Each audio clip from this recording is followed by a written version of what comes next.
Good afternoon, everyone. Thank you for joining us. My name is Michael Soni. I am the director of the Fairbank Center for Chinese Studies. Thank you all for joining us at today's special discussion, China's Future Leadership, an instant analysis of China's 19th Party Congress, co-sponsored by the Fairbank Center and the Ash Center for Democratic Governance and Innovation. We say instant analysis because, of course, the Congress is still ongoing, and so we are still unclear exactly how and who will be in, how China's leadership will be comprised and what they will do over the next few years.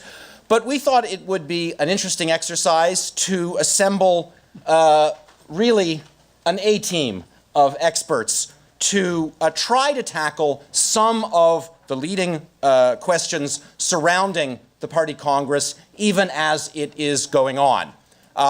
Evidently, some of you thought so too, so thank you for joining us. I will just very briefly introduce the panelists and then hand things over to our moderator, Mark Elliott. The panelists, as I said, are a true A-team of China experts from Harvard and the Boston area. Joe Fewsmith is Professor of International Relations and Political Science at Boston University's Pardee School and a Center Associate of the Fairbank Center. Huang Yasheng is International Program Professor in Chinese Economy and Business and Professor of Global Economics and Management at the Sloan School of Management at MIT.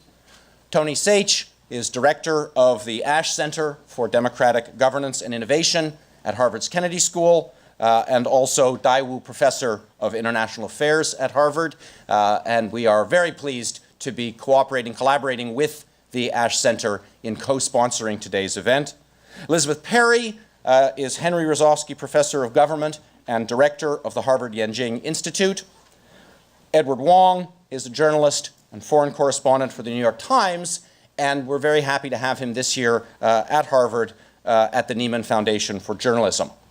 Finally, our moderator today is my predecessor, former director of the Fairbank Center for Chinese Studies and current vice provost for international affairs, Mark Elliott.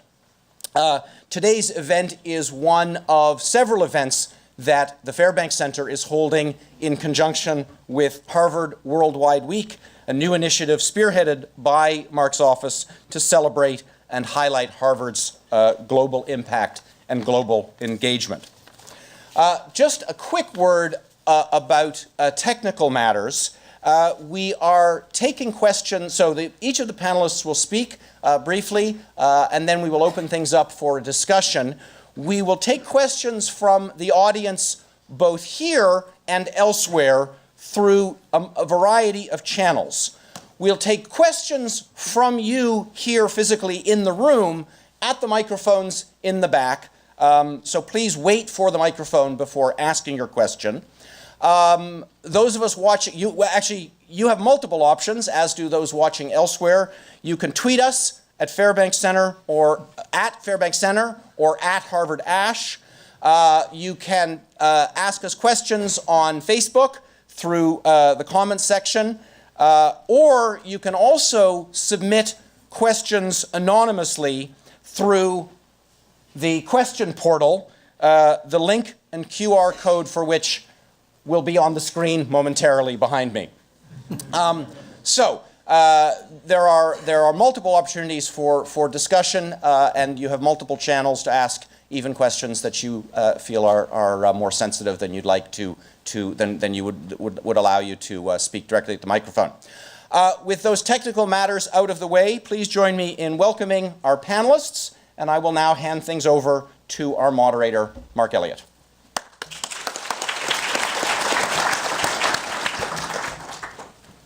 Thanks very much, Michael, and welcome to all of you here. It's just fantastic to see such a great turnout for this important event. I will be looking forward to the remarks that we'll be hearing in a second, and then to your questions. I will be looking at my phone regularly during the presentations. It's not because I'm scrolling through to find my new favorite cat video. but because I will be fed questions through the wonders of modern technology on WeChat, which means, of course, that the Chinese government will probably also be able to see all of the questions that are coming through here. But that's fine. We're live streaming. We're open to the world. I would ask, however, that respectfully, that you refrain from recording yourself. This will be live streamed. It will be made available later, I presume, on the Fairbank website. So no private recording, please. And we haven't agreed previously on what the order ought to be, but I'm going to start from the far right, and I'm going to ask our distinguished guest from the Nieman Foundation, Nieman Fellow this year, Ed Wong, if he would get us going, and then we'll just move through the panel from my right to my left, and then at that point we will move to the Q&A. I think each of you was asked to speak for between 5 to 7 minutes, so something of that sort. Your thoughts on what is exactly going on in Beijing these days. Ed. Thanks, Mark. I know some people here probably want to hear a list of names for the anywhere from 5 to 9 seats that might end up on the standing committee, but I'm not going to give out my list right now. We'll see if the other panelists decide to do that.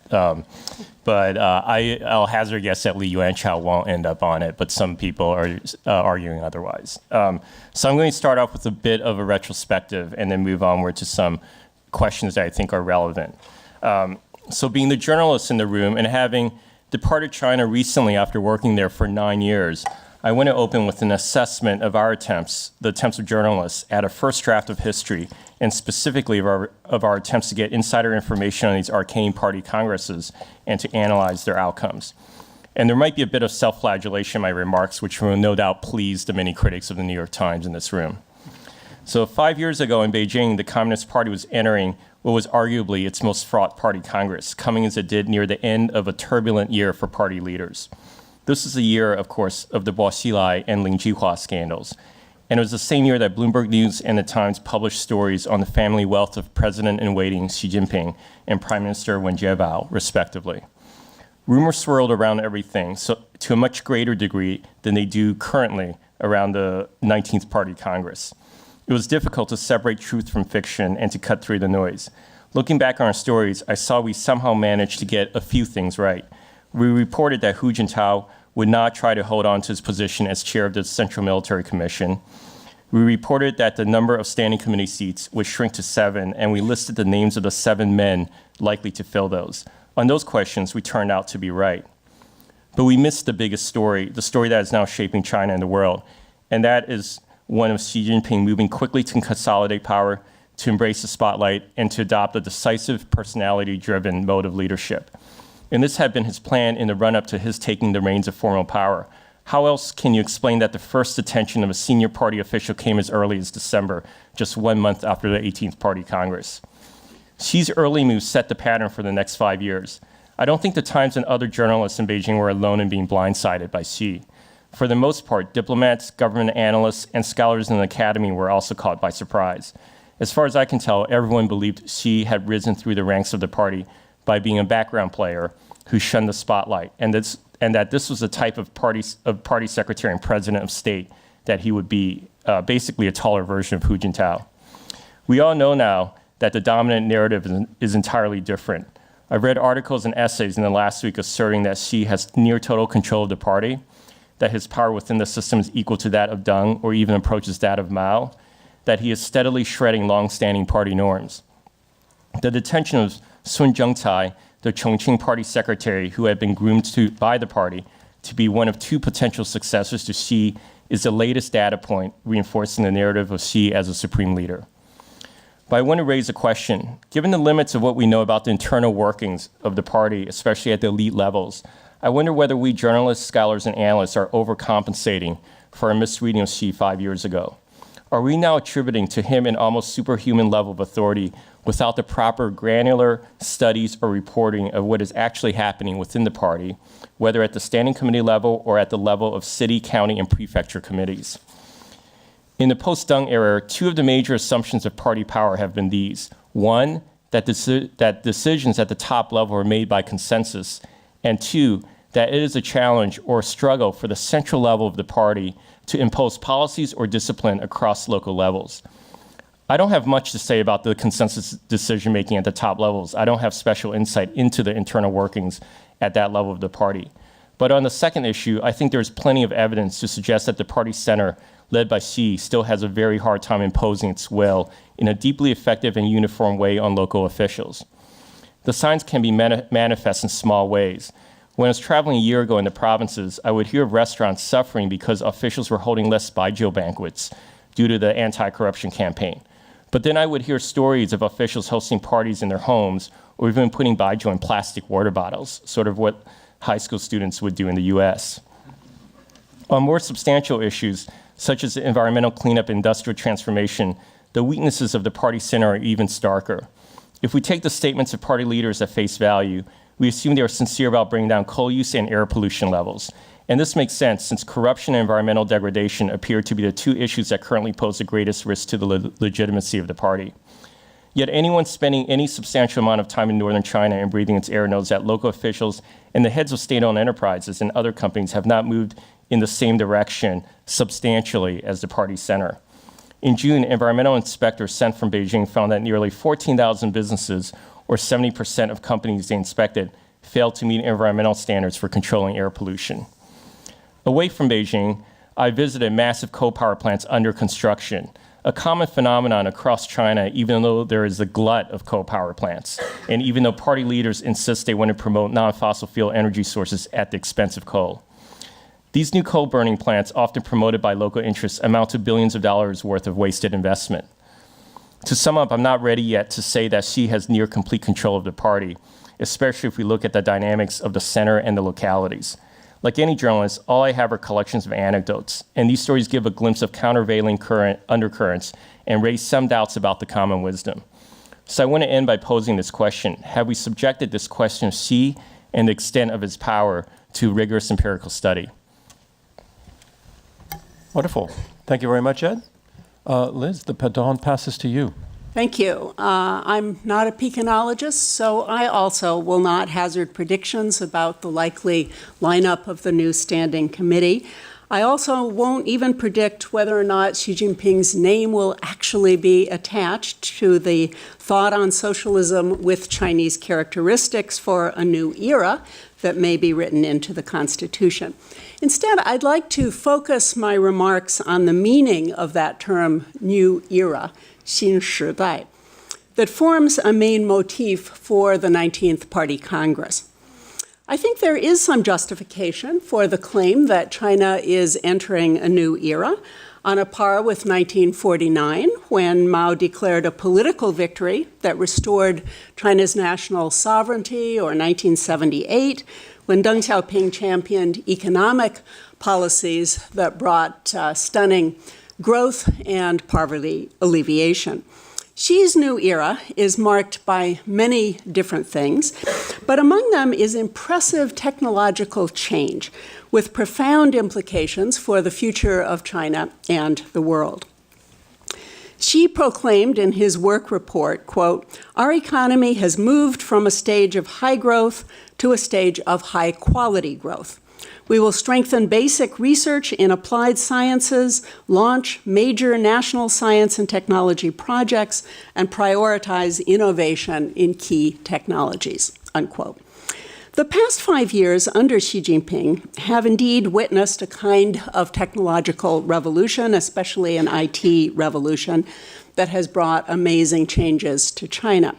In a country with a population of about 1.4 billion people, we find something on the order of 1.3 billion registered cell phones. Ordinary people click an app on their phone to hail a cab, to reserve a train or airplane ticket, to order takeout, even to pay for their daily vegetables in the early morning farmers' markets. Even small children are affected by this IT revolution. Earlier this month, I was celebrating Mid-Autumn Festival, 中秋节, with some friends in Shanghai.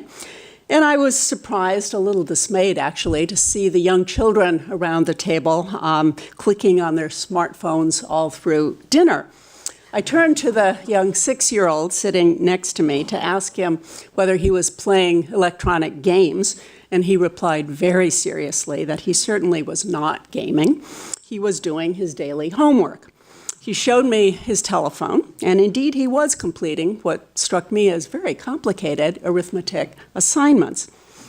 Toward the end of the dinner, around 9:30 or so at night, the cell phones of all the children's parents started vibrating with text messages from their teachers reporting the grades and the rankings of the homework assignments that the children had just submitted online. The little 6-year-old that I had been conversing with was crestfallen to discover that he had come in only third in his class of 30-some students. It turned out he had indeed, according to his teachers, answered every question correctly, but he had submitted his answers a few minutes after 2 of his classmates. And I, of course, felt very guilty for having slowed him down with my questioning. China's technological revolution extends to realms beyond cell phones. Innovations in renewable energy, solar, wind power, despite the coal plants that Ed just referred to, vehicles fueled by electricity instead of gasoline, and so on. The new era of technological change is very apparent at Chinese universities. We see expansive, expensive new campuses boasting state-of-the-art laboratories, computer facilities, and much more. The rapid rise of China's leading universities in the world rankings, even though I don't think highly of them, reflects the central government's substantial investment in R&D infrastructure. 2 years ago, Tsinghua University beat out MIT in the U.S. News and World Report rankings of the world's top engineering schools. These are just a few examples of a new era that seems to be dawning in China. And China is enthusiastically exporting its engineering to the rest of the world. Here in Cambridge and Boston, the Red Line and the Orange Line are about to introduce modern subway cars from Changchun. Across Asia and the Middle East, China has promised to invest over $1 trillion in modern infrastructure as part of Xi's ambitious Belt Road Initiative. For the most part, this seems like a very positive development for China and for the world. But there are some worrisome aspects to the dawning of a new era of Chinese technological prowess. Those gleaming new university campuses have recently installed video cameras in their classrooms and their lecture halls to ensure that course content conforms to ideological guidelines. Some universities have issued apps for their students' smartphones to facilitate the lodging of denunciations, 举报, against professors who may have crossed the ideological red line. Technology is not just a powerful tool for making information more publicly accessible, it's also a powerful tool of censorship. Digital keyword searches identify supposedly subversive material that is then targeted for electronic erasure from public circulation, whether that material appeared originally in Chinese social media posts or in the pages of Cambridge University Press journals. Digitization also provides new means of grassroots governance. The PRC has developed a remarkable system of grid management, 网格化管理, that divides neighborhoods into grids that are crisscrossed by comprehensive CCTV coverage. The grid managers work with police, local party committees, and social agencies to maintain 24-hour surveillance of those who live in or move through the area. The state is experimenting with a system of social credit codes, 社会信用代码, which draw on big data stored in the cloud to compile digital records on citizens, calculating their individual credit ratings to determine access to state entitlements and also various other privileges and penalties. Grid management can perhaps be seen as a modernized version of the Maoist system of household registration, or 户口. Social credit codes are somewhat reminiscent of Mao's class labels, or 阶级成分. But these new modes of governance are conducted with a technological sophistication that Mao could only have dreamed of. Like their Maoist predecessors, the new modes of governance have many uses and many implications. When I visited neighborhoods in Shanghai's Pudong district this past summer, I was told that residents themselves make use of the grid to lodge complaints against local officials, who are then required to answer citizens' complaints within 3 days, or else suffer a black mark on their own digitized dossiers. And this, my Shanghai interlocutors explained, was an innovative upgrade of Mao's mass line. It's not surprising, then, that the 19th Party Congress opened with a moment of silence in honor of Mao Zedong and the other early party leaders, or that a banner festooned across the meeting hall declared 不忘初心, don't forget our original purpose. This new era is to be understood not as a rejection, but rather as a modernized refinement of earlier stages in party history.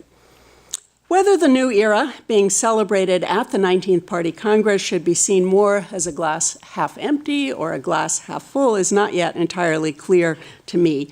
But I think there is little doubt that Xi Jinping's era of technological progress and prowess is indeed a historic turning point for China, of major consequence not only for China, but also for the rest of the world. Thank you. Great, thank you, Liz. I'd like to, on the theme of Jubal, remind everybody that you are welcome to use the QR code here to Jubal your own questions. Well, maybe not quite Jubal, maybe not quite the right word. But one reason we have employed this technology is to enable anybody who would like to ask any question of any sort to be able to do so anonymously. So if, we'll be calling on people here in the room to raise your hand and speak, that's fine. If there's a question that you'd rather not raise so that everybody else around you can see who is raising the question, though, feel free to please use our technology, which is not quite advanced as the grid that Liz has just described for us, but we're taking maybe baby steps in that direction. Yasheng, please. Sure. Maybe I can use the QR code to make my comments. So I'm going to make 5 points, and only the first one has something to do with the 19th Party Congress. Unlike my 2 previous panelists, I'm willing to say who the names are, who are the standing committee members, but only on Wednesday. So,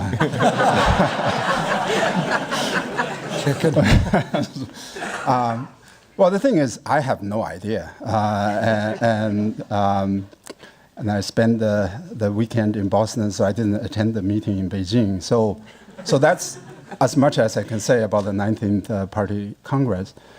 The second thing I want to say is it is important to, whatever the results that are announced on Wednesday or Tuesday, we need to keep in mind that there has been a broad trend toward political centralization in China. So this is not something that has happened suddenly and maybe unexpectedly. My only conjecture is that the 19th Party Congress is going to accentuate the centralization rather than reducing it. So if you look at the Chinese political system in the last 40 years, since the Mao period, I think prior to 2013, there was a de facto intra-party, a version of intra-party democracy system.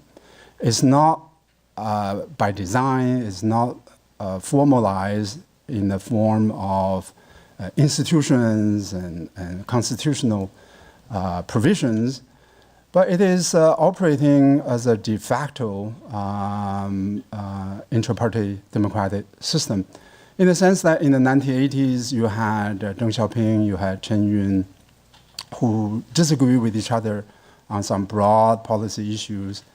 And I think the fact that you have that rivalry and disagreements served the system well, because you have the access to two different ideas, and neither of these two factions was trying to eliminate the other faction. In the 1990s, at least for the first period of the 1990s, you still had Deng Xiaoping and then Jiang Zemin. So there was that de facto check and balance system. And then during the Hu Jintao era, you had Jiang Zemin and Hu Jintao as effectively not checking and balancing, but at least providing some room for disagreements and competition. My own view is that that political factionalism, unless it goes too far, has served China well and has moderated the politics. I think that system broke down since 2013. We can debate whether or not the system is the right word to use to describe the previous practices. It's probably not a system because it's not formalized. But as we know from studying other countries and societies, a system basically is a cumulative result of practices that were implemented over a long period of time. So that stopped, I believe, in 2013. And it stopped for a legitimate, partially for a legitimate reason. What stopped the practice was corruption. And I think corruption went on for too long, unchecked. And this is not just true in China, it's actually true in many other countries. Corruption is one thing that is the easiest political tactic to use to get rid of your opponents. And because nobody would disagree with you if you say your objective is to fight against corruption, right? If I advocate central planning, probably half of this room will say you're wrong. If I advocate market economics, the other half will probably disagree with me. If I advocate democracy, probably many of you would say that that's not right. If I advocate authoritarianism, there will be people who disagree and there will be people who agree. But on corruption, there's universal agreement that corruption is bad, right? So I think the cleverness of the political tactic was to use a issue about which there's a universal agreement, right? So here it is about how to explain why corruption got as bad as it was as of 2013. And I do believe that the leadership before Xi Jinping bore quite a bit of responsibility. So I'm not going to assign this political centralization responsibility totally to one person, because he came forth at a time when there was a lot of fertile ground for the idea that really the country needed a dramatic and drastic action to deal with corruption. Right? And we can again have a debate whether the anti-corruption campaign has been an effective one or not an effective one. In my own opinion, the best you can hope for is the second best. So having some sort of anti-corruption campaign is better than not having it. But the side effect of that, maybe even direct effect of that, is the collapse of some informal moderation of Chinese politics. The third thing I want to say is that I believe that the West also bears a responsibility for the rise of strongman politics. In fact, the West itself is now making a claim to having strong leaders. One of them is in the United States. And I think in the last 10 years, there have been two shocks that essentially have gone a very long way to dismantle the legitimacy of economic capitalism and political capitalism. The recklessness of the Wall Street in 2008 essentially destroyed the legitimacy of laissez-faire free market economics in China and in many other parts of the world. And then in 2016, about 100,000 voters in Wisconsin, Pennsylvania, Michigan, and one other state that I forget, put Trump over the electoral college threshold. So, and that basically destroyed the legitimacy of political capitalism. So essentially, if you think about this from a Chinese perspective, right? What is it that they have to learn from the West in terms of economics, in terms of politics?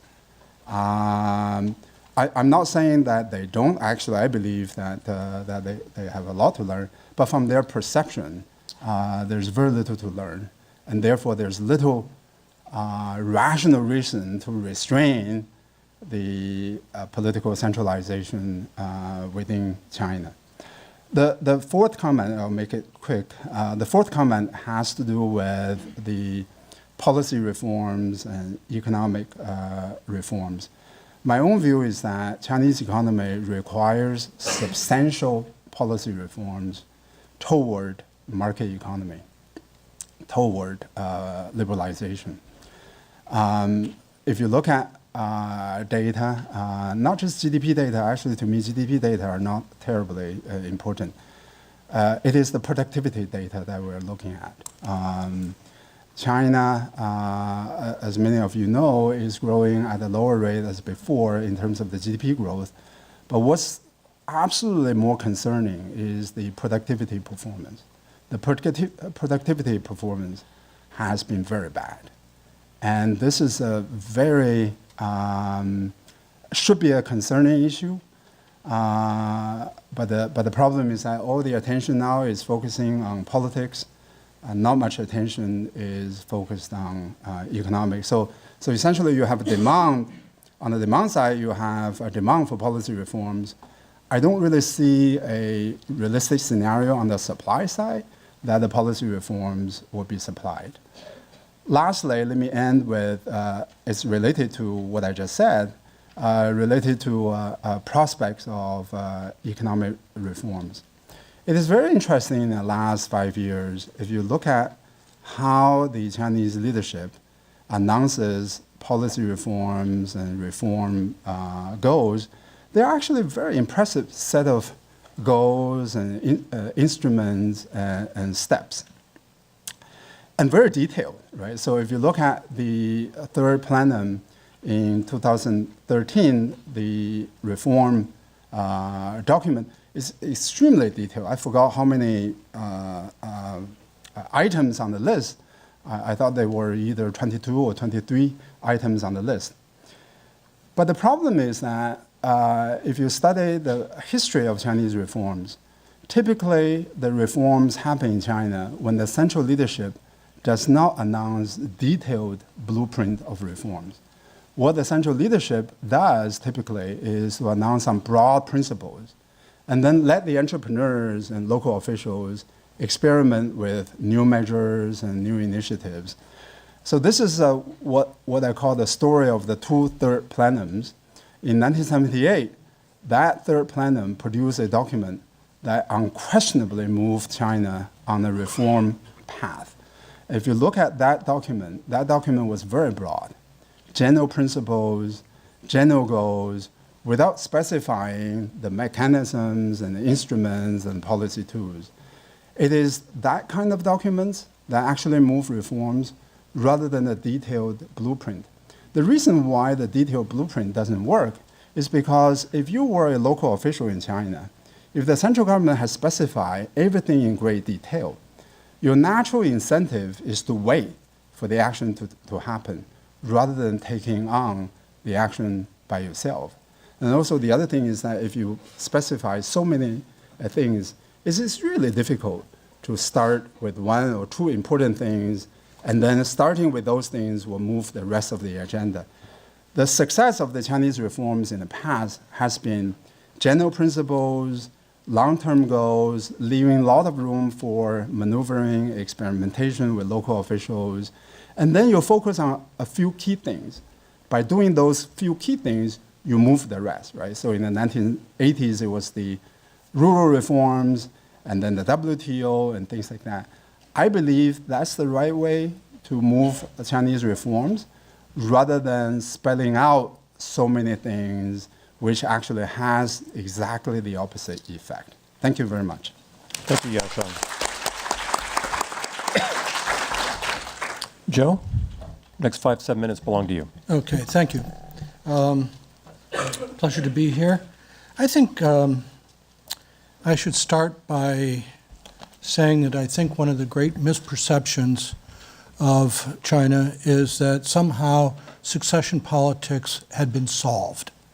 We've been told repeatedly over the last decade that China had developed institutions would constrain power, and power could be passed from one generation to another without any particular problem.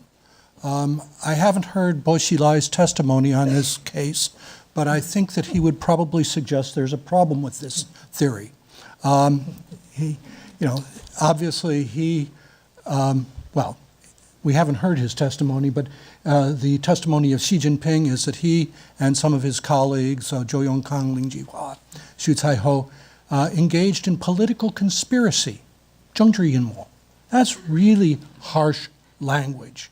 I think in American discourse we call that treason. That is going outside party channels, doing things, we don't know exactly what things, crossing from civilian to military power. That is an enormous crisis in governance. So I think one of the problems that we're going to have to look at is what happened to this vaunted institutionalization. It did not seem to take place, take over. And I think we're seeing a lot of the same thing today. Let me go back and pick up some of the comments that Yashang just said. I think it's fairly clear that Jiang Zemin wanted to pass power to Zheng Qinghong. But Deng Xiaoping, in his wisdom, had said, no, you do it for 10 years and then give it to this other guy, Hu Jintao. And what that did was give power to different wings of the party. I don't want to say factions, but different centers of power in the party, different interests and so forth. And in that sense, I think Deng Xiaoping really was aiming at trying to develop some institutionalization and maybe some collective decision-making. Similarly, I think Hu Jintao wanted to pass power on to Li Keqiang. And the 18th Party Congress was a very complicated affair, but it seems that Jiang Zemin and other people decided, no, we'd rather give it to Xi Jinping and put it more back in our side of things.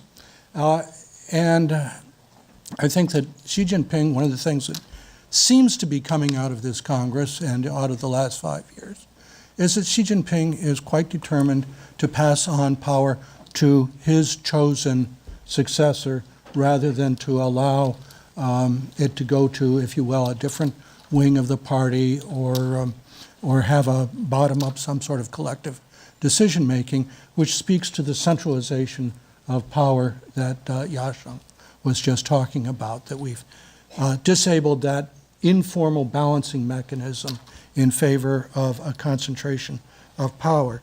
And I think one of the really startling pieces of news that has come out of this Congress is that apparently Sun Zhengcai, the former party secretary of Chongqing and one of the, at least, candidates for successor position, has been accused of trying to seize party and state power.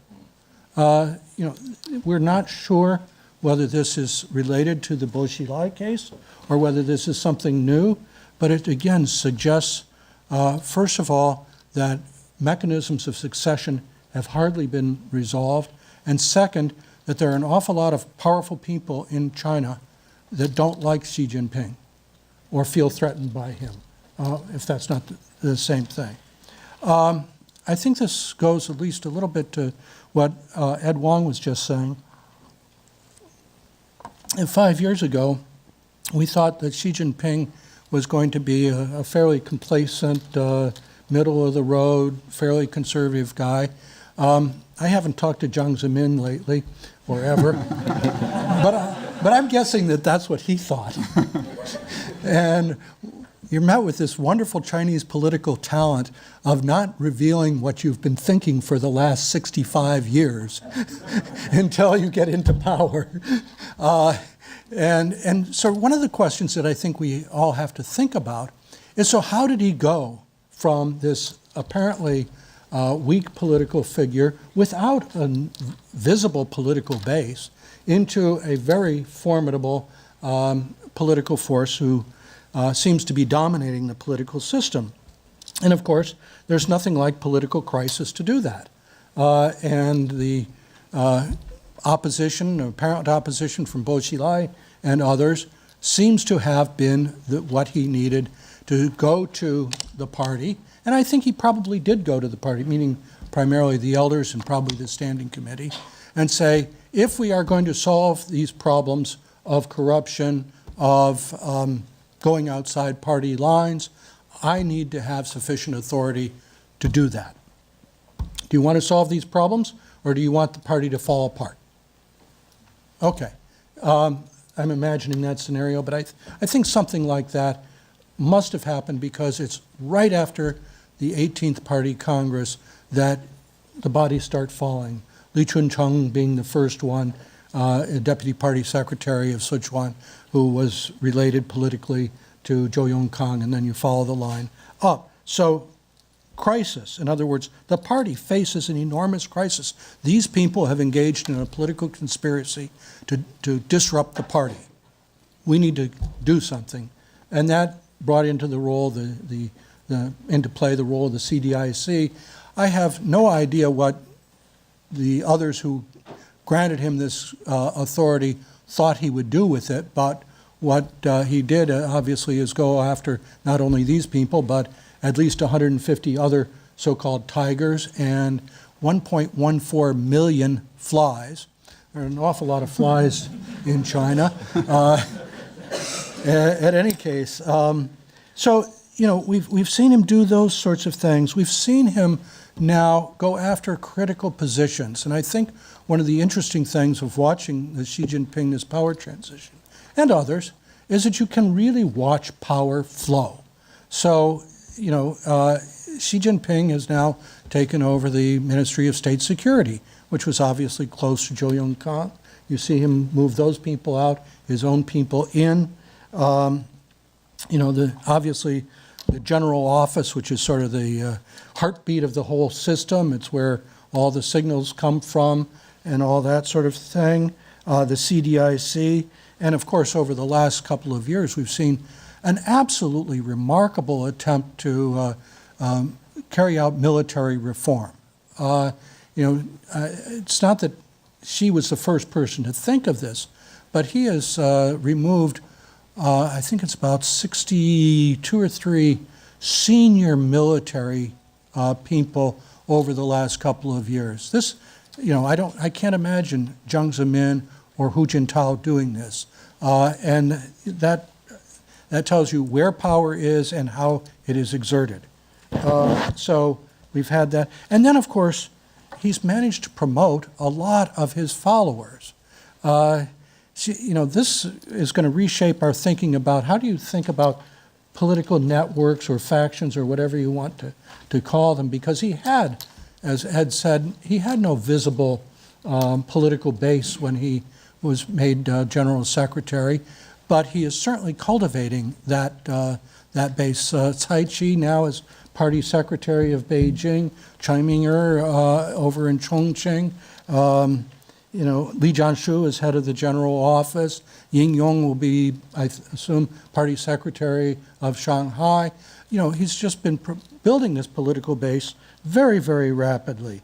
And I think that that's likely to continue when the official announcement is made in 2 days. I'm assuming that it will say what the South China Morning Post said yesterday, because this seems to be carried by a lot of people. I'll go out on a limb and name what the, I'll quote the South China Morning Post. That's a good way to end. Zhao Leji, Wang Huning, Wang Yang, Han Zheng, and Li Jianshu to move up. That leaves Hu Chunhua on the sidelines for another 5-year term as a member of the Politburo.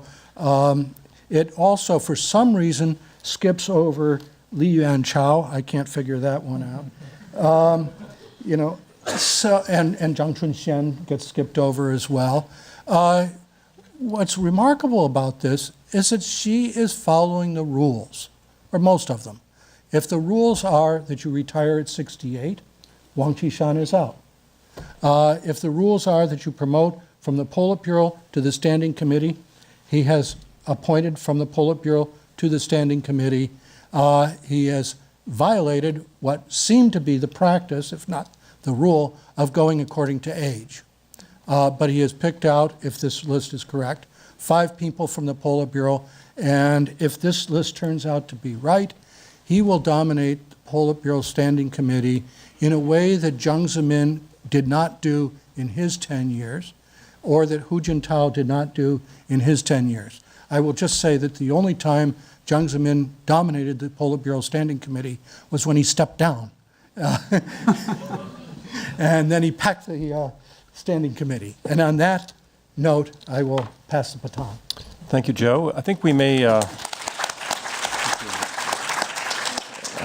already saw 1 or 2 questions about rule following, and we may get a question or two about, is Xi Jinping following the rules, which rules, I think he gets to pick which rules he wants to follow, and other rules maybe he doesn't want to follow. Tony, it's always tough being the last in such a stellar panel like this. It's even harder of a challenge. Have all the good things been said? Yes, so I'll just say a few crappy things. I think Joe is right. Starting last week, the new standing committee was being leaked out, and it's pretty much, everybody's pretty much now pumping out the same thing. I want to start with some quotes from a report to the party Congress. And Joe, you're not allowed to answer this. Since 1921, the CCP has dedicated itself to the great rejuvenation of the Chinese nation. It's important for the study of Marxism, the development of theory to establish a system of core socialist values. Party exercises absolute leadership over the armed forces. We need to make China an innovative country. We will build a community of common destiny, and the state-owned sector is the important part of the economy. Who said it? Do you think Xi Jinping? Hu Jintao in 2007. If I put up on the board the 7 key priorities that Hu Jintao and Wen Jiabao put forward in 2002, 2003, they'll be exactly the same as what the Xi Jinping, Li Keqiang leadership has been promoting for the last 5 years. So what do those 2 things tell us? I think they tell us 2 things. First, that Xi Jinping's thought on socialism with Chinese characteristics for a new era, apart from being cumbersome, has actually been developing for some time. These are not actually his ideas. Many of these originated over the years of the 2000s. They've also been pushed somewhat harder with China's response to the global crisis of 2008, 2009, which has clearly boosted its confidence. So those have been developing for some time in the party, and therefore I think they probably enjoy strong support within the Chinese Communist Party. This is not something plucked out of the air or developed by Xi by himself alone. The second, though, the fact that the policy priorities are still the same as now 15 years ago, shows how difficult it is to actually get significant forward momentum in the system. And I think that indicates why Xi Jinping feels that his first priority was to create a unified, strong party that had, as a core component, as Yasheng said, reduced levels of corruption and people using public position for private gain as a way to kind of try and rally support and build credibility again for the Communist Party. You know, the Chinese Communist Party I study is full of people being dismissed for left adventurism, right opportunism, so on and so forth. Being Trotskyites at the same time as they're being Stalinists, as being probably Enver Hoxhaites. I don't suppose as many people remember dear old Enver Hoxha in this audience. But that is clearly ridiculous in the current day and age. And so corruption, as Yashang correctly said, becomes the tool for removing people. So the report itself, of course, is useful because it draws together strands that I think have developed over the last 15 years of thinking for the Chinese Communist Party. The dream is pretty clear, and I don't think there's actually going to be really any departure over the next 5 years. Politically, as I said, it's the clampdown on corruption, it's the primacy of the party, it's tighter control over society and information flows, and of course the pursuit of nationalism to underpin legitimacy. I think there one of the most important things is that there's now really an even stronger identification than before of the nation with the party. And this is important because it really makes criticism of party policy less legitimate and actually becomes unpatriotic. And that, I think, is a very dangerous way to go. And of course, the last point is that China playing a greater role globally to assert its national pride. On the economy, also, the objectives are clear. And as Yashang said, these were laid out at the third plenum. There were 60 priorities that were going to be carried out, not just on the economy, but across a whole range of things. And as we like to teach at the Kennedy School, you never set 60 priorities, just concentrate on one or two. Otherwise, things will get diluted for the reasons that other panelists have said because of local deviation.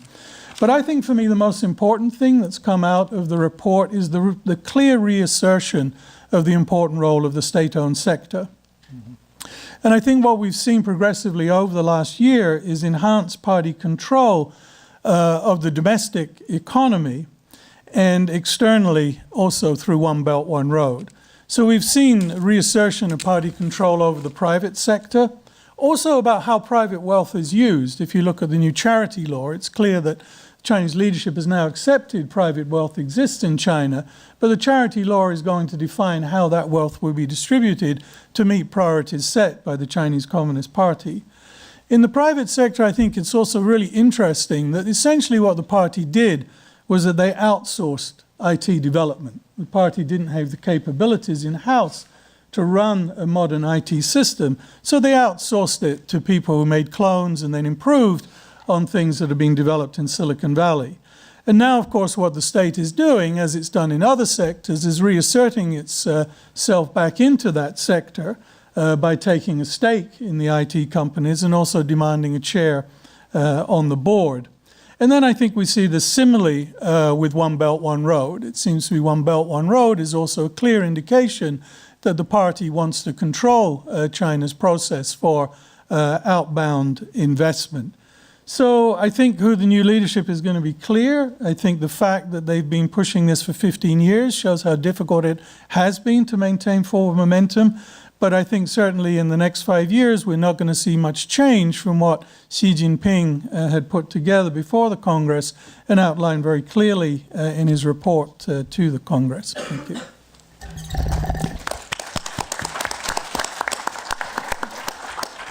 Thank you, Tony. I was wondering when One Belt, One Road was going to come up, and so thank you for bringing, well, indeed.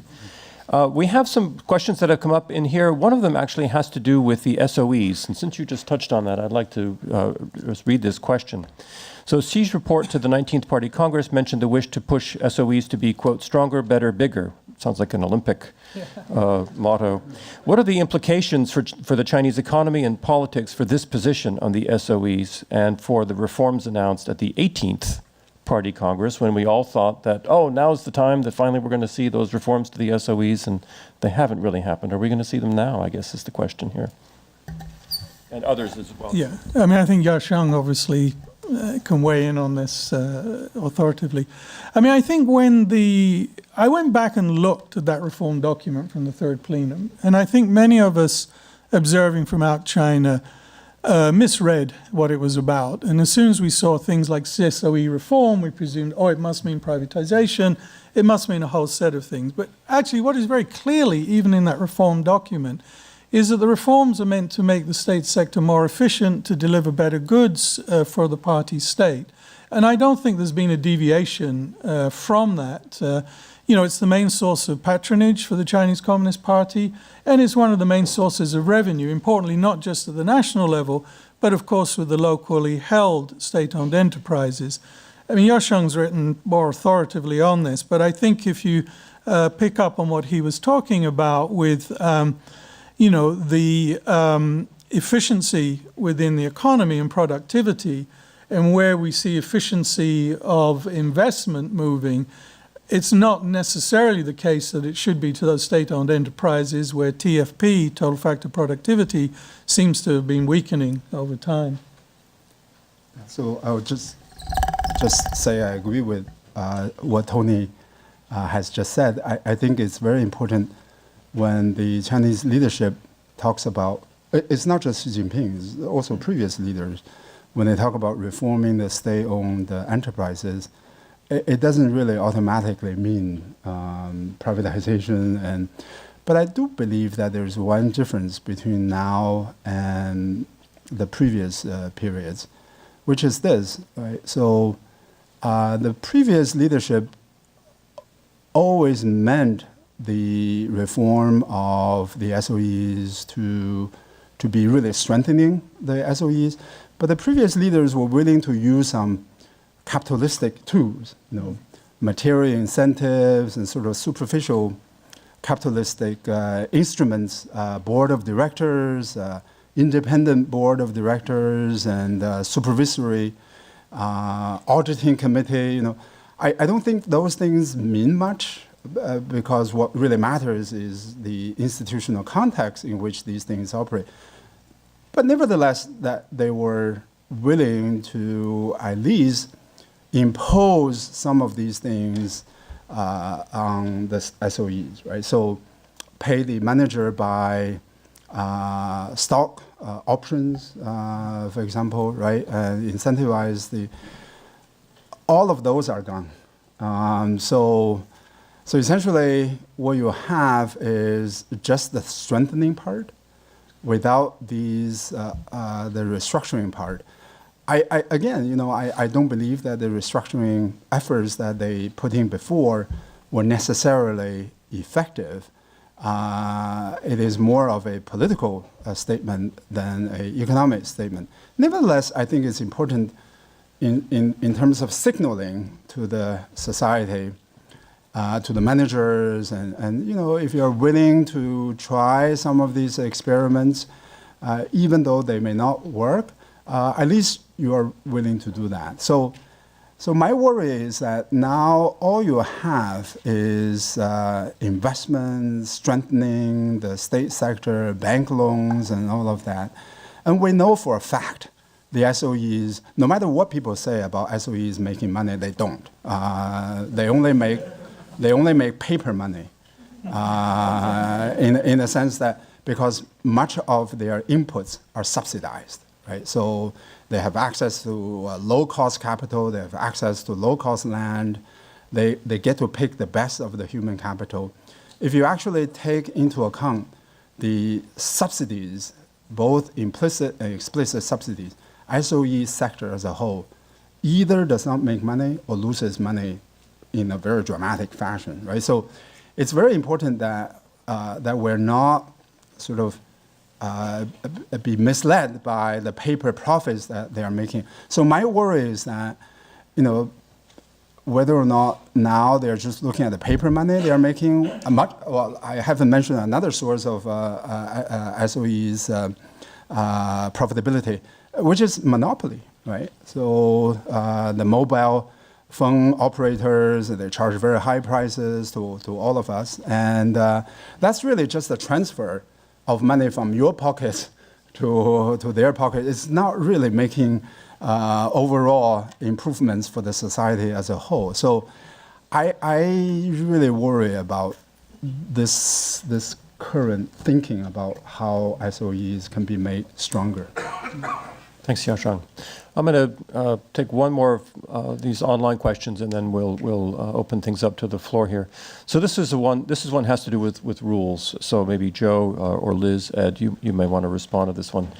The questioner says here, or asks, the announcement of Xi Jinping thought, Xi Jinping Sixiang, after his first term, breaks with norms established in the post-Mao period. Does this indicate that Xi is also willing to ignore other norms of China's political process?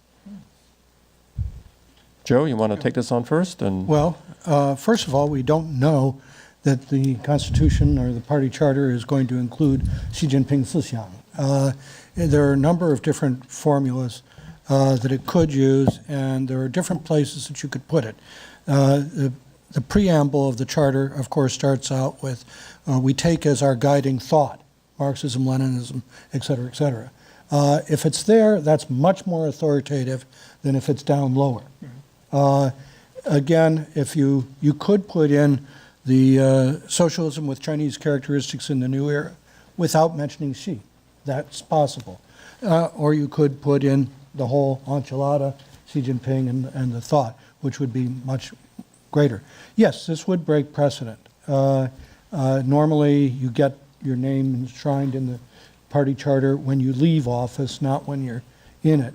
And if you take this to the highest point, putting the name and the thought up in the preamble, then it would be a real sign, I think, not only of power, centrality, but also perhaps of longevity. How do you ask somebody to step down when he's the font of all wisdom? So that would be something to look for. Yeah, that's what we're going to find out on Wednesday, or when the first plenum should decide that. Liz or Ed, do you want to comment on this? Well, I think several of the speakers have already pointed to very important ways in which Xi Jinping has already broken with norms, the norm of balancing different, whether we want to call them faction or policy interests, sort of Jiang Zemin developmentalism versus a Hu Jintao, Wen Jiabao welfare concern. And in the past, the party seemed to have within it contrasting impulses that functioned almost like a party of labor versus a party of capital, perhaps, and now that's gone. So I think we've already seen that, and we can expect to see more of that. I do think, regardless of whether or not this socialism with Chinese characteristics for a new era, with or without Xi Jinping's name, is put in the party constitution, that we are seeing under Xi Jinping a renewed interest in ideology. Not that it was ever gone. I mean, none of these trends are brand new. But we have seen in just the last few years literally hundreds of think tanks opening up on Chinese universities, some of them with the name of Marxism, others of them socialism with Chinese characteristics, but receiving very large grants from the Department of Propaganda, the Ministry of Culture, and elsewhere to study Xi Jinping's thought. And so I think there is no question but what the current regime is very, very serious about trying to develop an ideological underpinning of legitimacy for the party. And exactly what this will be, I think, is unclear at this point. But it presumably will include some medley of both revolutionary symbolism and power and also traditional Chinese values of various sorts. And I think it's likely to become, in future years, a real challenge to those of us doing Chinese studies in this country. I think it's not an accident that Guoxue centers have opened up all over China, or that centers of Zhongguoxue are open for foreigners to learn about Chinese studies within China.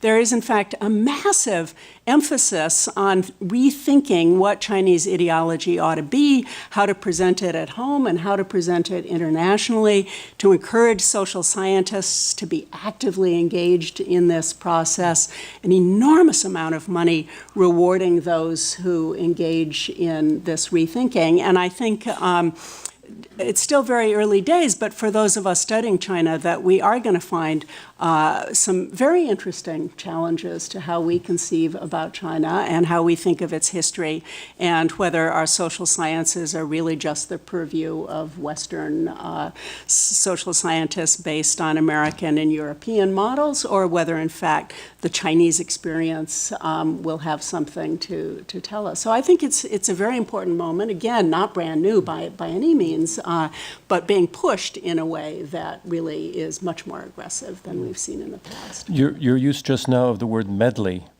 made me think of songs, and I noticed, and I'm much less expert than anybody here on the language being used by the party, but I couldn't help but notice that in the background to many presentations, the banners showing 没有共产党就没有新中国 showing up again, which maybe they've been there all along. I haven't seen it for a while, but it certainly reminded me of the song that was very popular in the 1980s when I was in China. So I don't know if that's one of the melodies that will be in this remix of ideological greatest hits from the 20th and early 21st centuries or not. But I think I've certainly noticed it in my own areas of study that ideology has become very much more prominent than it once was.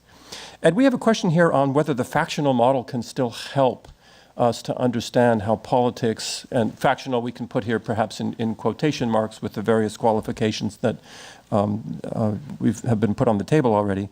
Is this still the way that we should be understanding how politics works in the way you see it, or is there some other model? I don't know about what the new model would be, but for years now, I haven't heard many people within China talk too much about the factional model. I think that before it was the sort of Shanghai Mafia or Shanghai Gang, then there was the Youth League, and then I think most people thought the idea of a princely model was pretty overblown. But there was the discussion of Youth League and the Shanghai Ban, and right. I think that the people haven't talked about the Youth League for a long time now, and I think that the recent rumors about Hu Chunhua or Little Hu possibly getting on the standing committee came as a surprise to many people, even though he, along with Sun Zhengcai, were the two people who had been groomed by the party. So I've been discounting the talk of factions for a while now, and I haven't seen any sort of new model emerge for how to discuss the different centers of power within the party. In fact, there hasn't been much talk of rival centers recently.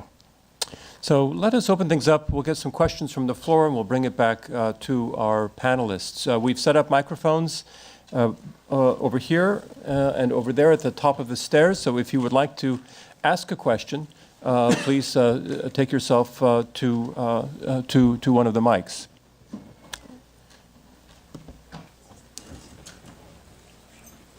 Meantime, we do have somebody. No, that's Julia. She's on our staff. Well, Julia might have a question. Julia may have a question.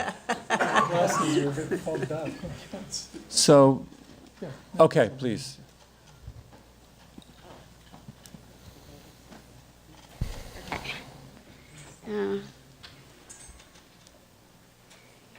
I have two questions. So the first one probably goes to all of you. So this report first time redefined the critical social contradiction in China. So what's your interpretation of this shift? My second question goes to Edward Wen. So over decades, U.S. media are interested in covering human rights, political regime, including corruption. But my question is, with the development of time, are there new issues or perspectives you are exploring or covering? Okay. I'm going to throw in one or two other questions that have come in, just so we get a few things on the table before we go back to our panelists. One here. Many in Taiwan are debating whether Xi's speech is friendly toward Taiwan. We can spend a long time discussing what friendly means, I guess. What are the implications of Xi's speech and the Party Congress for cross-strait relations? And another interesting question has just shown up here. Our panelists all study China from outside the country, which offers some sight lines not available domestically, in addition to some blind spots. What can analysts within China contribute to this dialogue that's not possible for foreign observers? That's kind of a meta question, which I think is very interesting for us to think about. So we have two questions just now about the Constitution and about human rights, and there was something else on the human rights question that was directed asking what other realms the U.S. media might want to be looking at. Right. Taiwan, and then this question of advantages and disadvantages of standing on the outside and looking in at the 19th Party Congress. Okay, I'll address the media question first. I do think that the U.S. media, I mean, it's hard to use that term because there's lots of different personalities and organizations involved, but a lot of people, I think we're constantly questioning, at least at the Times, our strands of coverage about China. I think there are certain things that will always be part of the coverage. One is politics and elite politics, for example. Another is the political economy. Another would be business and commerce. But outside of those core elements, and then also foreign policy, especially in relation to the U.S., outside of those core elements, I think that we're constantly rethinking other areas of coverage, and that's reflected in different beats that we assign people, different people we hire. So, for example, within our own organization, we focused some of our coverage, for example, on technology recently. I think we've hired one or two new tech writers and are looking for others. So I think that's a reflection, I think, of this constant reevaluation of what we're doing. I think when you mention human rights, that's a bit of a stalking horse. I'm not sure. I don't think that we prioritize coverage of human rights. And in fact, if you did an examination of our coverage, you would find that stories that you would categorize as human rights stories are actually in the minority among the stories that we do. I think that one of the areas that we've dove into in the last couple of years was looking at the intersection of commerce and the party elite. I see my colleague David Barboza is here in this room, and he's one of the people who has been on the forefront of doing that type of reporting. And so there are different areas that we've been trying to tackle, and it's an issue of constant reevaluation. Great. Who else wants to respond to any of the other questions that's come up? Joe, you want to say something on Taiwan? Yeah, I did read the section on Taiwan, maybe a little too quickly, so I'm a little reluctant to respond directly. But I checked the 18th Party Congress report, and the Hong Kong element and Taiwan issues were handled in one paragraph. This time the Taiwan issue was separated out and seemed to be handled at greater length. I don't think the language was particularly different. It was tough before, it's tough now. The emphasis on you must accept the Joar Gongshi. I hope that... That's the 92 consensus. Yeah, the 92 consensus. So I hope they don't mean what they say.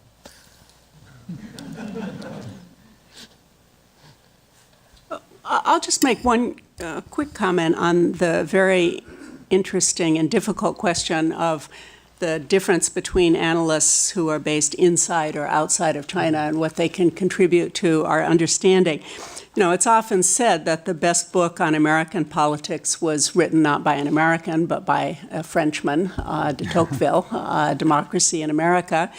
Tocqueville was able to raise those questions about American civil society, the problems of majority rule, and so forth, because he had an outsider's view coming from France and comparing America to continental Europe. And I do think there is something to be said for the advantages of being outside a society, perhaps for for seeing the big picture or seeing it through different eyes that are inevitably comparative because you're coming from a different political system. But I also think there are real advantages to Chinese working within China, not only by being able to see and experience and feel up close at hand the nuances of Chinese politics, but also, in my view, being the only people who really are in a position to pass moral judgments and evaluations about their own politics.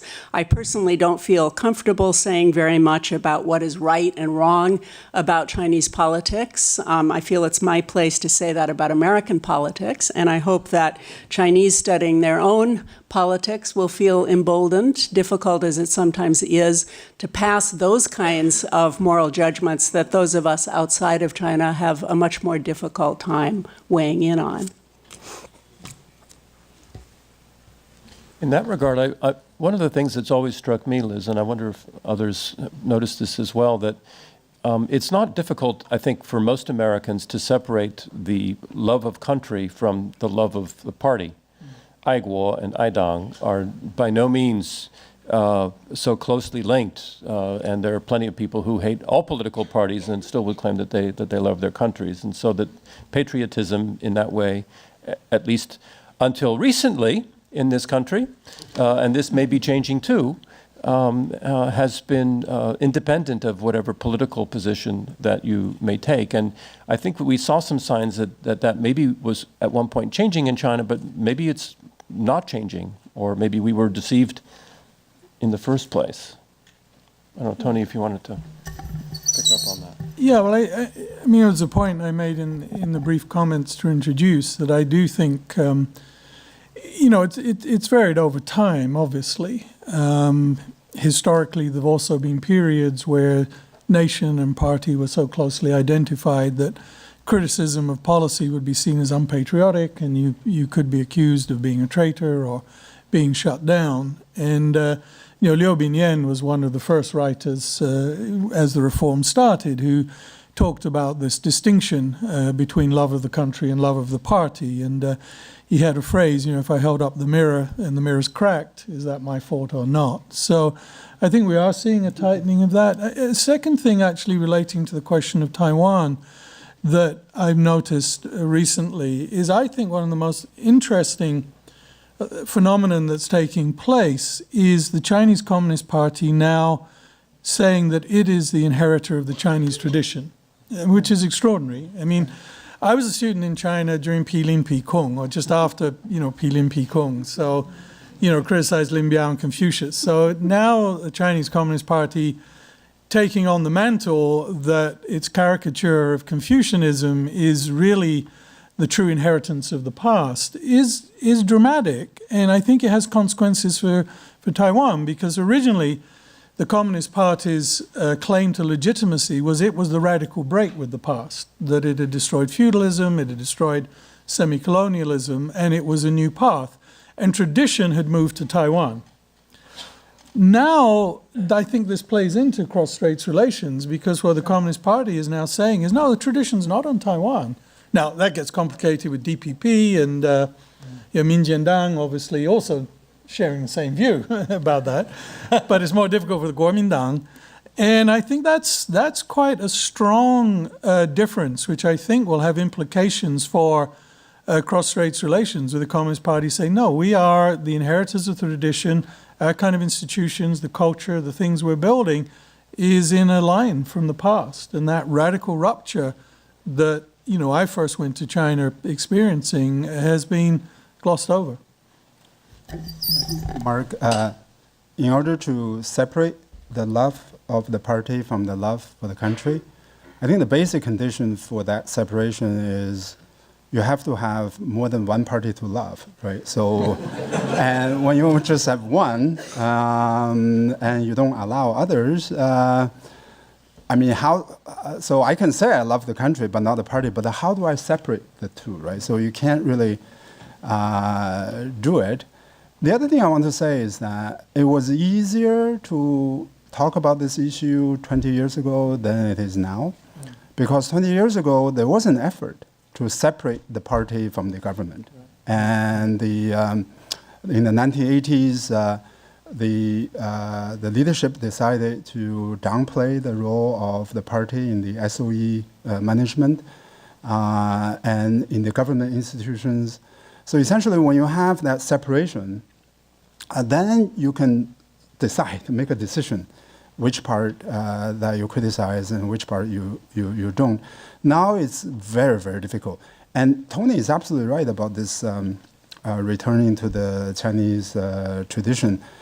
That makes it triply difficult to do the separation, right? So not only that there's only one entity, the country and the party, that once you start criticizing, you're criticizing yourself. You're criticizing the tradition, you're criticizing this 4,000 years of civilization, and that's a terrible burden to have. 5,000 years, Yashang. Oh, 5,000. I'm sorry. You're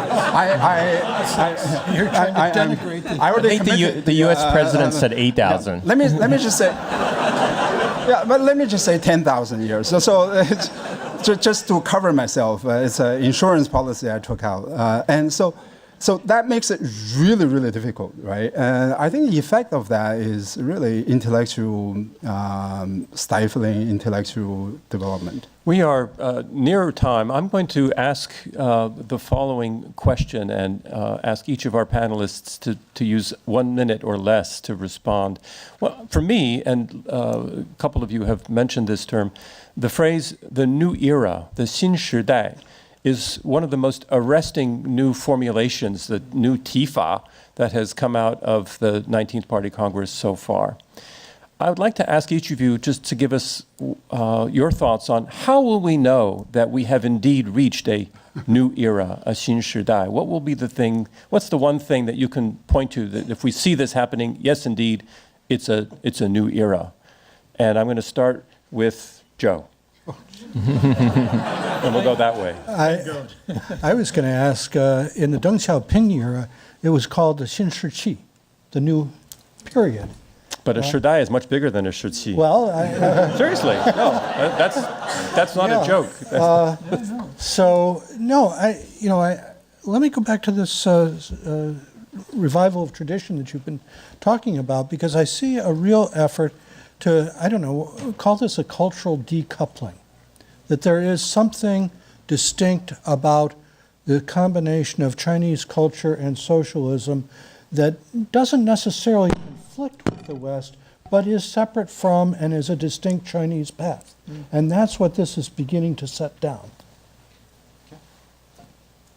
Yashang? One thing, I think what Joe said earlier is really, really remarkable, which is that the level of the language, the level of the discourse about political intrigues and all of that, I think that's new, right? And whereas before, so if you look at how Hua Guofeng was treated, right, and Hu Yaobang, even Zhao Ziyang, and so the other side won. They won the political battle, but they treated them, especially Hua and Hu, less so Zhao Ziyang, gently, right? And I thought that was a good thing that the Deng leadership implemented. You need to have some gentle treatment of your political opponents.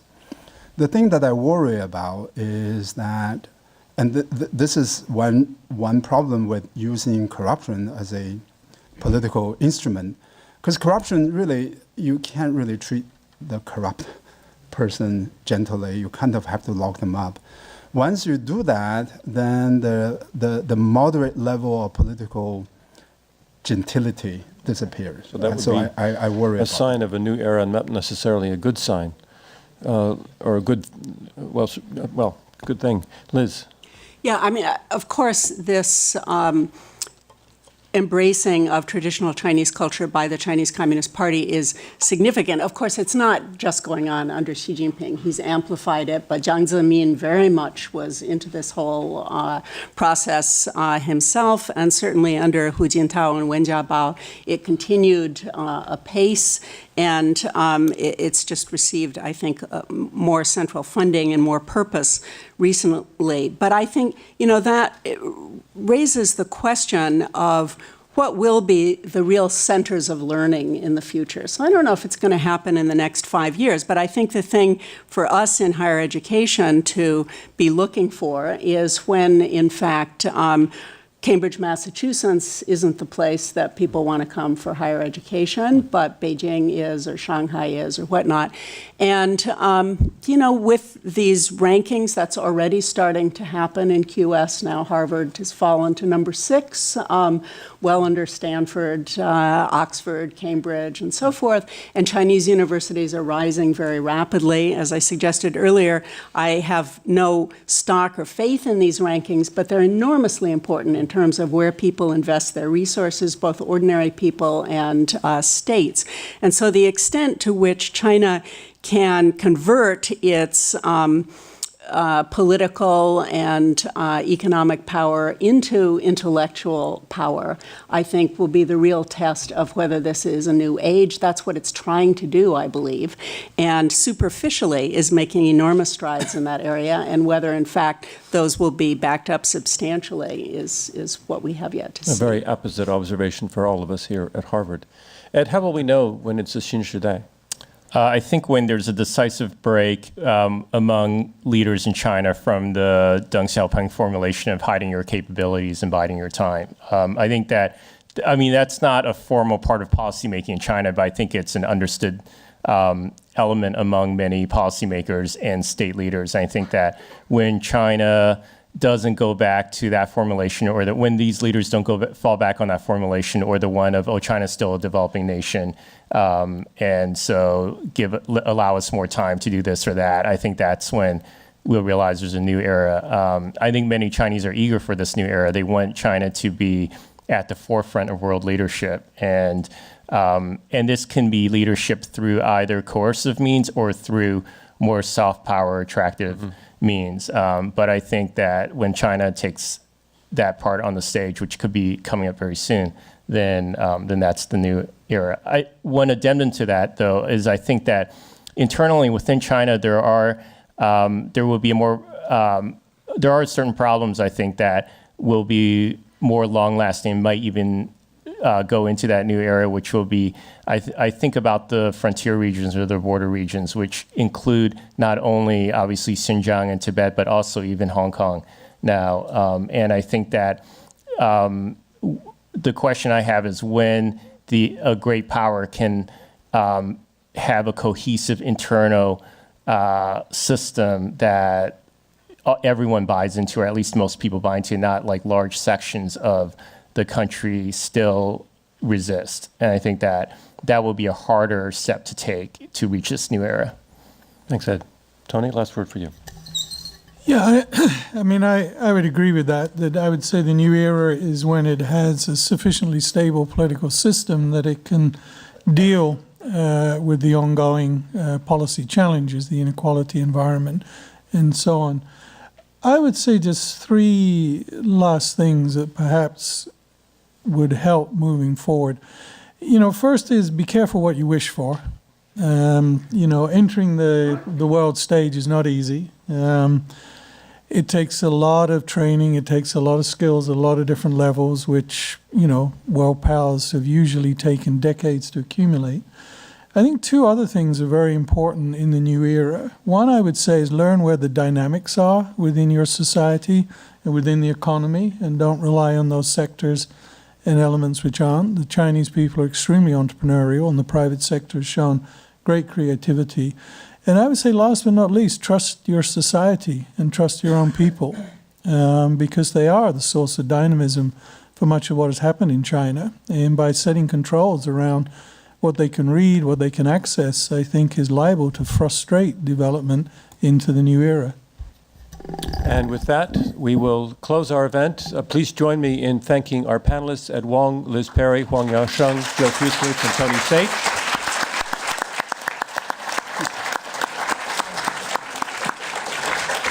And we hope to see you at another event at Worldwide Week later this week.